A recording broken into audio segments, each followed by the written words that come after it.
Mapagpalang panahon sa ating lahat.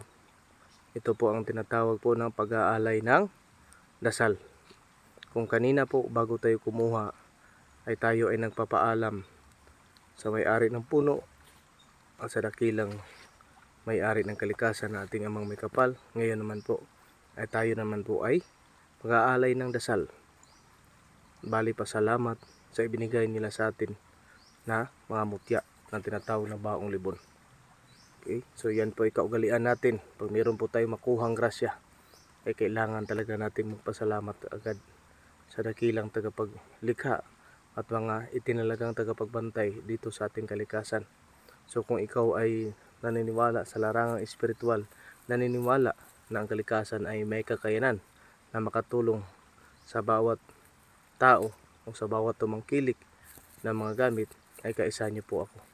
Maraming salamat at shout out po sa mga kapatid nating mga kautol, mga haring bakal, grupo ng Agila, grupo ng Diyos Ama, Equiprelibrium Family, sa mga taga New Israel, mga Mungkadista, at kahit pa yung mga grupo na itinatag ni Ruben Eclio, at sa mga grupong Ilaga, sa mga grupong Pulahan, at saka sa grupo po na tinatawag na grupo ni Dumagsa, kung saan ang may kopya ng 24 medalyon. So lahat po ng mga itangan ng mga gamit dyan, kasama sa grupo ni Commander Inday Ligaya, Commander Nanay, sa grupo ni Commander Bukay, ni Commander Aguila mismo, at sa lahat ng tumatangkilik at naniniwala sa mga mutya ng kalikasan, naniniwala sa kapangyarihan ng amang may kapal, kaisa niyo po ako.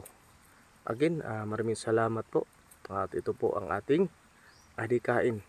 Kumukuha po tayo ng mga gamit mula sa kalikasan upang may pagpatuloy ang adhikain natin na makapaglingkod hindi lamang sa sarili at hindi lang din po sa ating pamilya, kasama na ang kapwa-tao, at paglilingkod sa hindi nakikita, paglilingkod sa mga banal, at lalong-lalo na sa paglilingkod sa ating dakilang may kapal. Again, ito po ang tagapaglingkod nyo.